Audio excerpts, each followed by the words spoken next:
I am from Singapore. My ancestors are from China, but I identify as Peranakan, a result of the intermarriage between Southern Chinese migrants and a local Malay several generations ago. I speak English, Mandarin, and my heritage language, Hokkien. When I was 15, I started writing poems about the night, the rain, and unrequited love for stupid boys.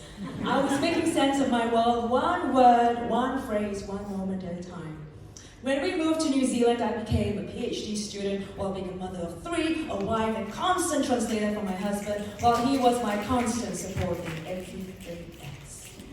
A few years ago, I self-published a book of poetry titled How to Be Different, How to Be Me, poems about identity and culture lost and found. I was making sense of my world, one word, one phrase, one moment at a time.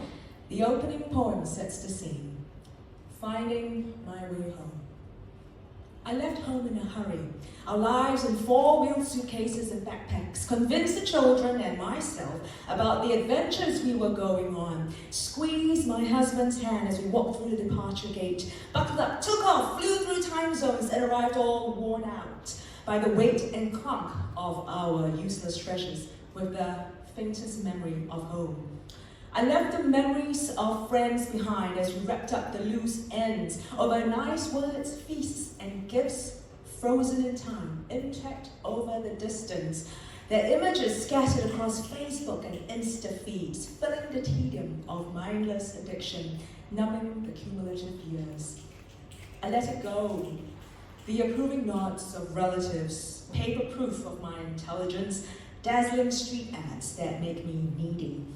The moral compass and its broken needle. The fear of losing the game rigged from the start. And now I start from scratch. I am building a new home.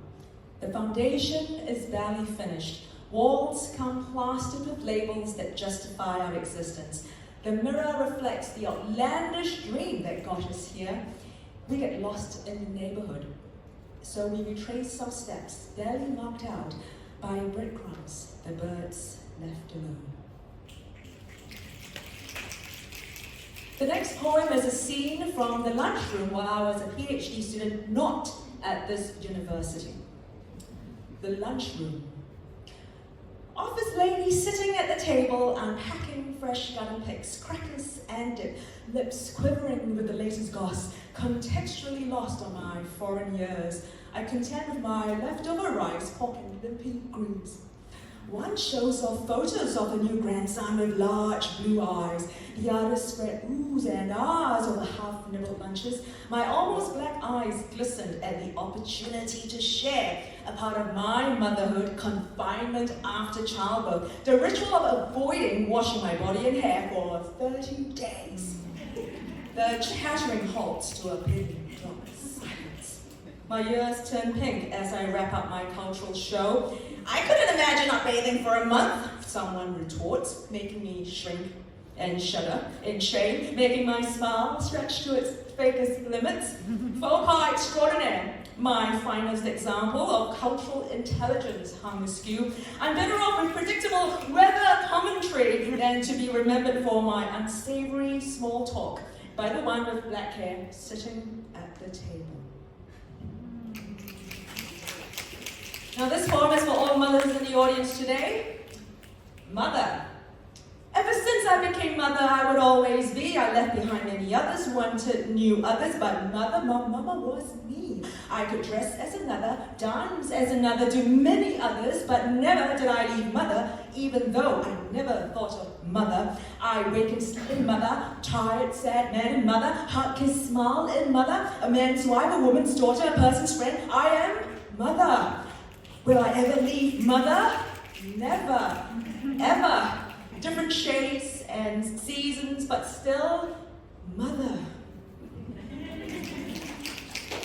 The last poem I read has just been published by Langham Press in an anthology called Now and Then, Poems About Generations. It's a real privilege to be featured in 90 overriders in this special collection of poems written by different people from as young as 4 to as old as 92.